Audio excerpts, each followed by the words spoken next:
Tulsa King, episode 7. If I'm more far away from the camera, I am. I have a guinea pig cage here that I'm trying to figure out where to put it in my room.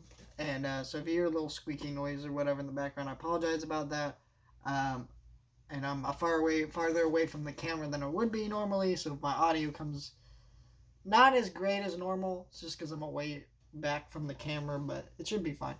I don't know where I heard, by the way. I said in last week's review that we weren't going to get an episode this week because if they released an episode this week, it would be on Christmas Day. I don't know where I heard that they weren't releasing an episode this week because they did, and I'm happy about it. Don't get me wrong. I want to review and talk about the show. It just feels kind of funny the way that turned out. I really liked this episode, though, quite a bit. This show is continuing to just get better and better throughout the entire season. Because again, don't get me wrong, the earlier episodes I really enjoyed. They're great episodes. But this is only getting better and better, and I'm seeing more and more people jump into the show. The other day, my coworker, who, I mean, I would say he watches a decent number of movies and decent number of shows, just not a lot. Like, he's not into new movies and new shows that much as I am. He was telling me about this show, and if he's watching a show, that's how you know it's a big deal. This show is incredible. Episode 7 is just the best of the season so far because what it does in this episode, it takes us away from Dwight. It takes us, and not Dwight.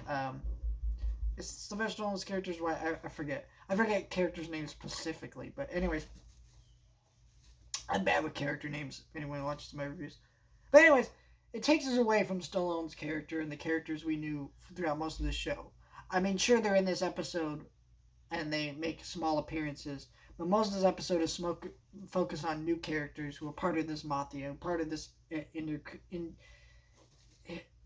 what's the word? This I want to say gang, but they're not a gang. Like very different thing. Part of this no, I can't say the word. Basically part of this group of mafia people. And so that's really interesting to see and like the character dynamics that play out in this episode, certain ideas that go down, like seeing this one dude drowned this other dude in the bathtub. I was just like, wow, this is fantastic. It's 100% solid. Sorry, my dog's clawing at the door. Probably decided I should stop recording soon, but luckily I don't have that much to say other than that. I just thought that moment was like sick and twisted, and this was just a really solid episode for expanding the show more. Because we've heard a lot about this character's boss and things like that, and those dynamics play out, and it's pretty neat to see. And I really enjoyed this episode. Thank you guys for watching. Like, share, subscribe, and I'll see you guys next time.